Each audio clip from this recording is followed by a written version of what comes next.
Buongiorno cari amici, benvenuti anche oggi nel canale vostro Marietto Veneziano. Oggi voglio rispondere alla mia committente che, parlando della Dagida, pensava che fosse del voodoo, dell'udu, insomma una materia esoterica molto probabilmente africana o del Sud America. E mi sono reso conto appunto che ci sono delle carenze, no?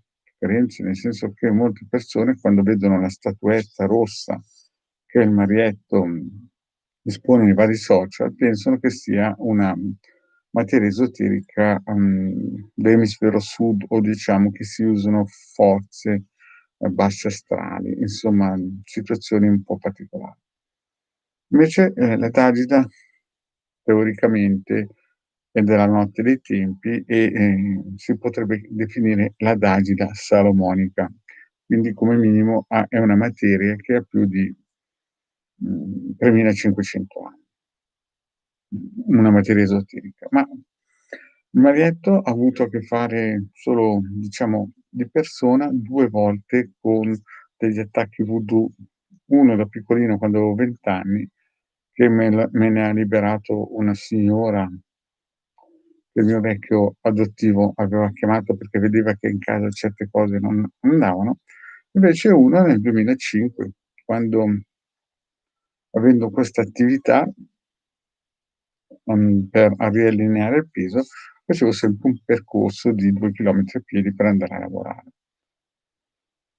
E un bel giorno mi trovo sul mio solito percorso un vaso di terra con un sigaro, la figura di un cervo e classici spilletti a destra e a sinistra. Io guardo questo vaso che era sotto un albero secolare, sapete quelli alti 30 metri, e capisco che il messaggio era per il Marietto, per il semplice fatto che il Marietto passava lì. Altre volte vedevo spazzini passare via e io passavo sempre sul marciapiede e non lo toccavano. Molto probabilmente, una frangia di quegli spazzini aveva preso l'ordine da qualcuno in alto, che non doveva toccare quel manufatto di voodoo, Passa il tempo e cosa succede? Succede che quel giorno che stavo passando c'era un grandissimo vento. Allora cosa fa il vostro Marietto? Fa tutto il percorso alberato anche col vento, poi a un certo punto, sapete quella vocina che ti dice sempre, che ho già spiegato che cos'è, mi dice quella vocina di passare dall'altra parte della strada, cioè praticamente schivare il vasetto di voodoo che era per terra da più di un mese, sarà stato anche forse 2 mesi, ma nessuno lo toccava. Morale della favola: mentre passo arriva una folata di vento e dall'albero cade, un ramo che sarà stato lungo 4 metri, una cosa micidiale. Ho detto: "Se mi avesse colpito proprio su quell'albero dove c'era il vasotto di voodoo", no? Quindi, ho pensato: "Già che quelli che hanno fatto questo manufatto sono veramente in gamba". Infatti se fossi passato quel momento lì, molto probabilmente il 90% mi avrebbe fulminato. Quindi questi manufatti di voodoo esistono, sono forti, lavorano e vanno quasi sempre bersani.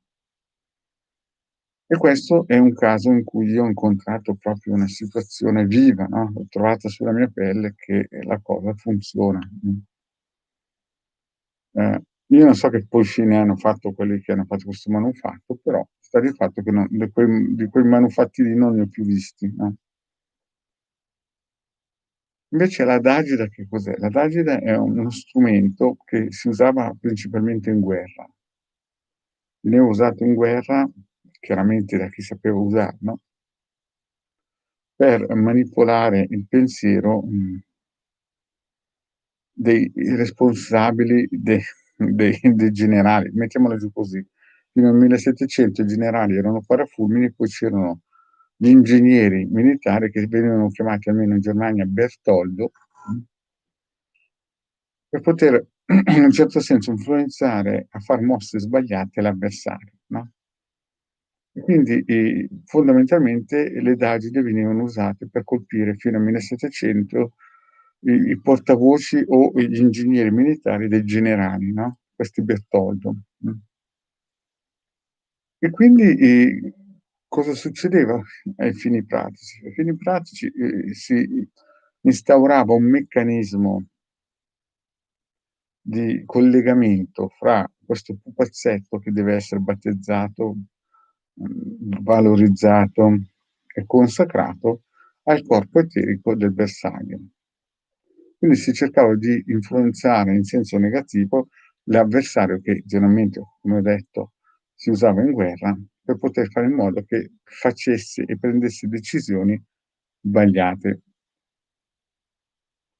Poi con l'evolversi del tempo, della comunicazione coi social, si è passati da un uso strettamente militare a un uso poliedrico, cioè si può usare anche per affari di cuore o per far prendere decisioni, ad esempio, a banche o a società o a multinazionali, magari che ad esempio un direttore di banca che vuol fare carriera, oppure un processo, influenzare in un determinato modo, il risultato, di alcuni magistrati, di alcuni avvocati, oppure scelte della concorrenza. C'è una pletora di possibilità di usare la dadina, però il pupazzetto fondamentalmente non viene utilizzato con dei geni, non viene utilizzato con delle entità, si instaura un meccanismo di collegamento fra il soggetto e il pupazzetto che rappresenta etericamente il corpo astrale del soggetto e si influenza con dei messaggi subliminali. Generalmente si fa di notte e con la luna cioè non è importante che ci sia la luna a favore, però se c'è è meglio, E chiaramente, la cosa funziona. Però chiaramente, visto che è un messaggio che viene messo nel subconscio delle persone, ci vuole tempo, no, ci vuole tempo e anche forza, cioè si può fare più volte che non in un certo senso non fa del male a chi, lo viene, influenzato. Certamente Nemagos Fravato, che ha letto il libro, sa che si può far del male, no, mi viene sempre in mente quella dottoressa che girava nei talk show televisivi 20 anni fa più o meno, no, che continuava ad andare era dottoressa e professoressa universitaria, che continuava ad andare nelle vari talk show a dire che la magia non esisteva, che era tutta una bufala e via del genere. E faceva audience, no, poi si vede che qualcuno si è stancato, l'anno prima è morto suo figlio, l'anno dopo si è buttato giù dalla tomba delle scale. Quindi capite che, chi pensa male fa peccato, ma alcune volte ci azzecca. Quindi, l'adagio non ha niente a che fare con il voodoo, l'udu e tutte quelle materie oscure che si usano sicuramente ai geni bassi, ma è più che altro una manipolazione o coercizione mentale. Una volta si usava nel campo militare, adesso si può usare o per aiutare alcune società a scegliere determinati soggetti come manager o per pilotare certe cause.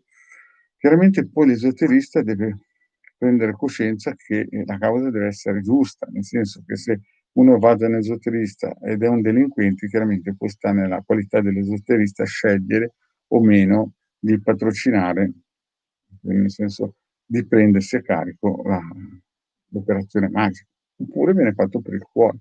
Alcune volte capita che per problemi che non si sa come 2 persone si allontanino e allora magari con la dadita si può ricucire lo stato. Chiaramente ci vuole il suo tempo, ci vogliono sempre 9 mesi.